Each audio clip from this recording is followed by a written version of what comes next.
to see what I did? Welcome back to Rachel's Studio. I'm Rachel Parker Varner, and I've had so much going on.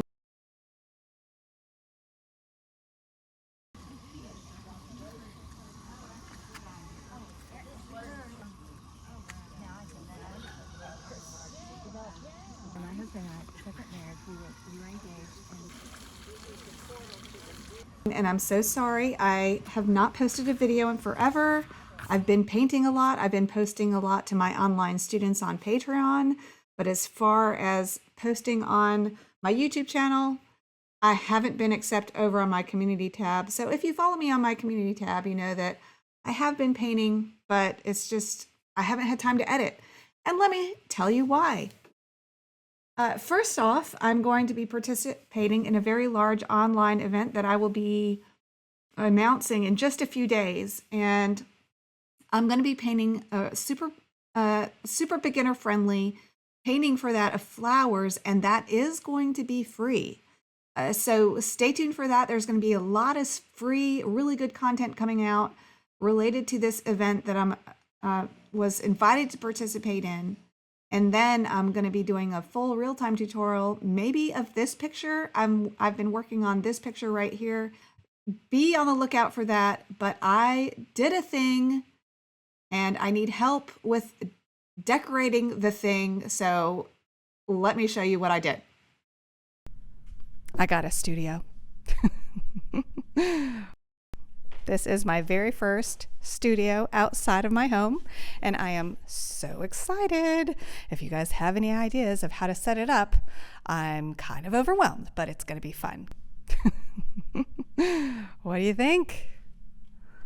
This is in a public building about 2 blocks from my house. I couldn't be more excited.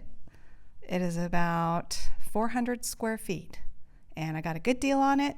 I just wanted to turn the lights off overhead. They're kind of, I don't know, just ugly institutional lights. So hopefully I'll get some better lighting in here, but I've got some great windows. So I think I'll be able to get some good shots. And these windows face east. So in the morning, I'll have a lot of light in here, I think. So I can't wait to come in here tomorrow morning and see what it looks like. And I came over here earlier today to get my keys to try this place out, check it out the first time, and they couldn't find my keys, so I had to go home and wait. But after about an hour, they called me and let me know they did find the keys, so I was finally able to get in here and take a look at it. And I've already put some lights in here and a big easel and a couple of my acrylic paintings. So I'm really excited too about that, about having a larger space to do bigger paintings, like bigger acrylics. So we'll see what inspiration hits with this new space. I'm really excited for all the possibilities. And you know what I'm really most excited about? This space is perfect for classes. I can put a couple tables in here, get some chairs, and I will be able to have classes here. So I'm really excited about that. So I hope you will think about signing up for my classes when I start having them. It's gonna be fun, fun, fun. All right, so let's take a look at some of the rugs that I'm looking at. Okay, so this, I absolutely love this. It's on rugs.com. It is super expensive. And so I'm looking at maybe just doing this little runner here that I could stand on while I paint. Okay, so, but this space is over 400 square feet. So it's got a lot of ugly linoleum that needs to be covered up. So I'm looking at this rug, which is almost 7 by 9 feet. And it's nice and colorful, so I like it. And it's only $116. I can afford that. I can't afford this. I can't afford this full-size gorgeous rug in any way.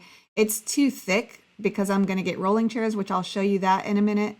And so let me show you the other rug that I'm looking at. So these are our choices. Okay, so should I get this one or should I get this one? I really like how artsy and abstract this looks. I really like it. And it's really thin, which is actually good because it's going to need to roll. It's going to have rolling chairs on it. And I just need something to cover up the ugly. I don't need a thick, fancy, expensive rug. And anyway, I can afford $1,000 for a rug. So these are both on Amazon. And by the way, I will link these in the description if you're interested in buying them. So let me show you what I have bought. I'm very excited about what I have bought. I will link all this Amazon stuff in the description, but I have all that bulletin board that I could hang pictures on. So this is a system where it has magnets, so you don't have to put a pin through any art. You just put in one side of the magnet and then put your art on top of that, and then it has like this magnet. See that magnet right there? So it holds the art. So we'll see how strong it is. I've ordered this. It's on the way. So I'm sure I'll be making update videos about how all this stuff works and if I like it. So that's one of the things I bought. And then the other thing I bought 2 of these. I feel so indulgent. But these are big dining room tables. I got the biggest one they have. This one is 68 inches wide by 32 inches deep and 27 inches high. So it is big, and I am really excited about this dining table. And y'all, I got 2 of them. I'm gonna have all this space, all this counter space to work on. These have not arrived, so I will show you, and I might even show you in this video of me putting these together if I have time before I have to release this video. But these are really nice, and they get excellent reviews. And for $200, let's look at some of the reviews. So here it is in an actual house. That one looks kind of small there, but I think it's going to be great because I bought 2 of them. And look, this one you can fit 6 tables or 6 chairs around. And I did buy 6 chairs. Let me show you these chairs that I bought. I bought these at this place called Richland County Surplus. And it's this big, huge warehouse full of filing cabinets and office supplies. I even found some booms there, like for recording things. They have a variety of things, but they had lots of chairs and desks and filing cabinets and shelving. So if you're in the Columbia, South Carolina area, it's a great place. So I got these chairs, so I think they'll be perfect to roll around on. Y'all, let me know in the comments, what rug do you think would be best? The really bright flower one or the more subdued abstract one? Let me know in the comments. And I can't wait to see what I'm able to create in this space. So stay tuned for more. All right, I'll see you guys next time. Bye, everybody.